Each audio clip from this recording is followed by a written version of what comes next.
gì mình gặp được em sớm hơn, và người nắm tay em không phải là anh ta. Để mỗi khi cô đơn lại về không quá nặng nề, rằng sẽ tâm tư của một người đến sau. Phố xa đông người nhưng lòng thì cô đơn. Tại sao tình yêu lại phải tổn thương như vậy? Một kẻ hay mơ mang vác con tim của gã khờ, giấu những nỗi buồn không hiểu vì sao. Buồn lắm em ơi, anh trách than ai bây giờ?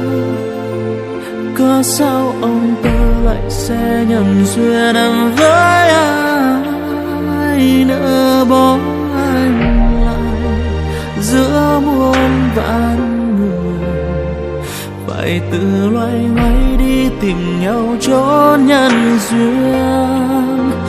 Buồn lắm em ơi, anh xót thương cho phận mình. Cớ sao yêu em mà anh lại là người đến sau? Anh biết anh sai vậy mà con tim vẫn đi sai đường. Có lẽ chuyện tình mình chỉ đến thế thôi.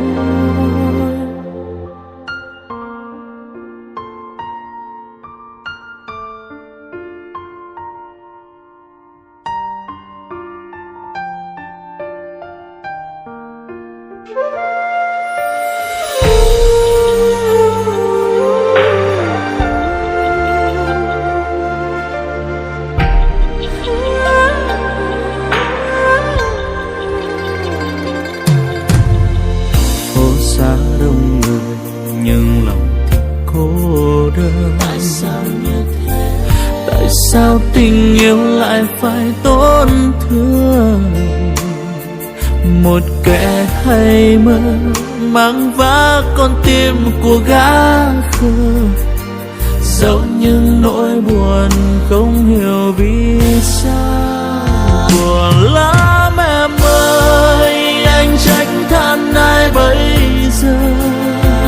Cớ sao ông tớ lại sẽ nhầm duyên em với ai, nỡ bỏ anh lại giữa muôn vạn người, phải tự loay hoay đi tìm nhau chốn nhân duyên.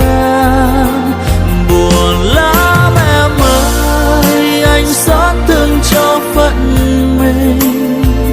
Cớ sao yêu em mà anh lại là người đến sau?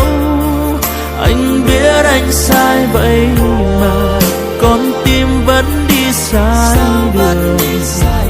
Có lẽ chuyện tình mình chỉ đến thế thôi.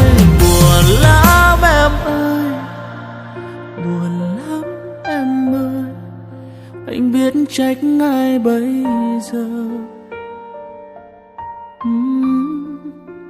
Nỡ bỏ anh lại giữa muôn vạn người, phải tự loay hoay đi tìm nhau chốn nhân duyên.